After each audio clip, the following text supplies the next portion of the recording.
Gamers are getting really hyped for Baldur's Gate 3, and I actually wanted to talk about why I think the hype for that is actually justified. I think perhaps a good place to start is that I've learned my lesson with hype. If you don't know my channel, I make Vermintide 2 guides. That's a game that's been out since 2017, and the company that made it, they released a new game called Darktide.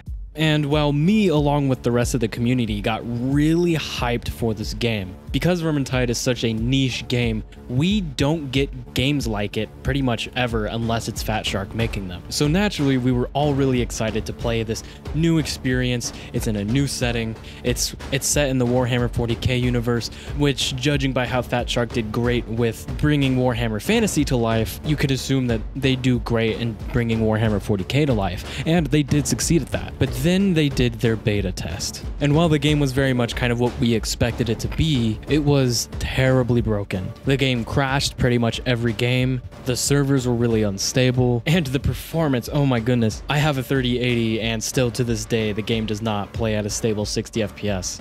And it was much, much worse when they did their beta test. Me, being naive and part of the community as well, thought, oh, it's just a beta test. Like, they'll fix it, right? They'll fix it, right? Well, this is where I learned my lesson. Fat Shark would go on to release the game at the end of last year, and almost none of the problems were fixed. And while the gameplay itself was actually quite amazing, the rest of the game around it really brought it down. We're talking FOMO cash shops, a weapon crafting system that is almost straight up out of a gacha game, which wasn't even there on release, by the way. They shipped us a game that was not finished, and I will never forget this. The main error I made was that I got hyped about a game that I had not played. Sure, I played the beta test, and the beta test was rife with problems, but I told myself, rationalizing, that they will fix those problems. Of course, I was wrong.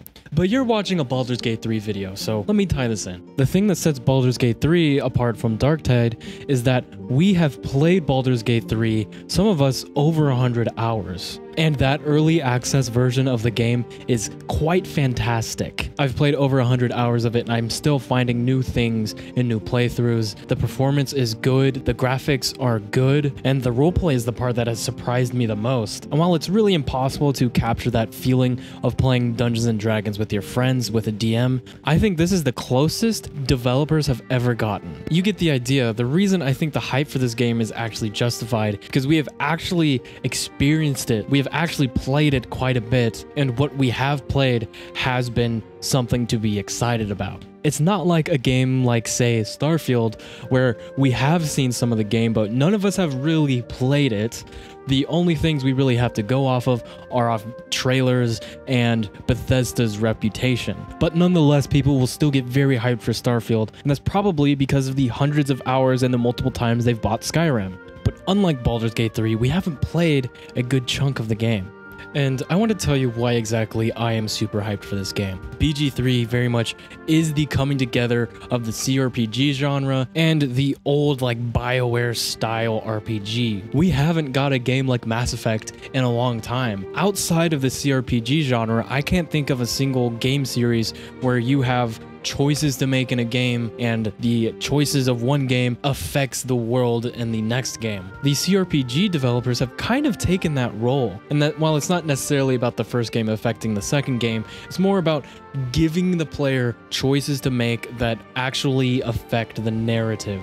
If you don't know what I mean by CRPG, I'm talking games like Divinity Original Sin 2, Pathfinder, Kingmaker, and Wrath of the Righteous, Pillars of Eternity, one of my personal favorites. Games like that are isometric RPG experiences, often turn-based or real-time with pause, where you are playing a story, you have decisions to make in the story, you have a group of companions that all add to the story, and you can be evil or good or somewhere in between. And in Baldur's Gate 3, it seems like you have more options than just a good playthrough and a bad playthrough. And I don't think I have ever played a game that took my race and my class into account as much as Baldur's Gate 3. Every time I've started up a new character, it really felt like I was playing a different character. And while I'm playing the same story, it felt like this character's version of the story. And again, that's just early access. That's just Act 1. I recently played a Barbarian where basically my solution for every dialogue problem was to scream at them and intimidate them. Barbarians get their own intimidation dialogues and they have advantage on those. And then I played a game as a bard, and my solution to most problems was to charm them or try to trick them into doing what I wanted them to do. And then on another character, I made a tiefling, and in the first act, you come across a group of tieflings, and your interaction with that group is entirely different if you're a tiefling as opposed to other races. This is what I am really excited for. I think the old BioWare games really started something with making games like this, where you had an effect on the story, and it feels like Baldur's Gate 3 is the culmination of all of those games and all of that tech building over the years to create something where, if Larian sticks the landing, I think is going to be one of the best games of the decade, which is a really big claim to make before games come out. Maybe my hype might be getting a little out of hand saying that, but if there is one developer in the world I trust, it is probably Larian. They have constantly put out good games. The game's going to release about a week after I put this video up, and I'm really hoping that Larian sticks the landing. With how big the game is, I won't be surprised if it's really buggy. I think the real make or break moment will be whether or not it's just buggy or if it's broken. For example, I think releasing a game in the state that Skyrim was when it was released, I think is okay, but releasing it in the state that Cyberpunk 2077 was is definitely not okay. They also have to stick the landing with the writing. I have no reason to believe they won't stick the landing with the writing. In the early access Act 1, the dialogue is all very well written, and the kind of overarching main plot story is a very simple story, but the things that kind of happen along the way of that plot, like the conflict between the goblins and the tieflings and the druids, that really makes the story interesting. And I'm curious to see how they're gonna do that throughout the rest of the game.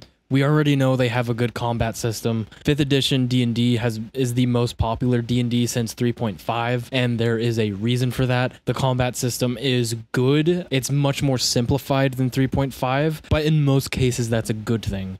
But yeah, that's what I wanted to talk about today. I wanted to fanboy about this game a little bit. I'm actually an avid D&D player, so I know 5th edition very well. I will probably be making build guides on this game. I appreciate you all watching, listening to me talk about Baldur's Gate 3. There's more content on the way. For people that are already subscribed, I have a Grail Knight guide in editing right now. Hopefully that will release within the next week. But yeah, if you guys liked the video, please like it, subscribe, and I will see you on the next one.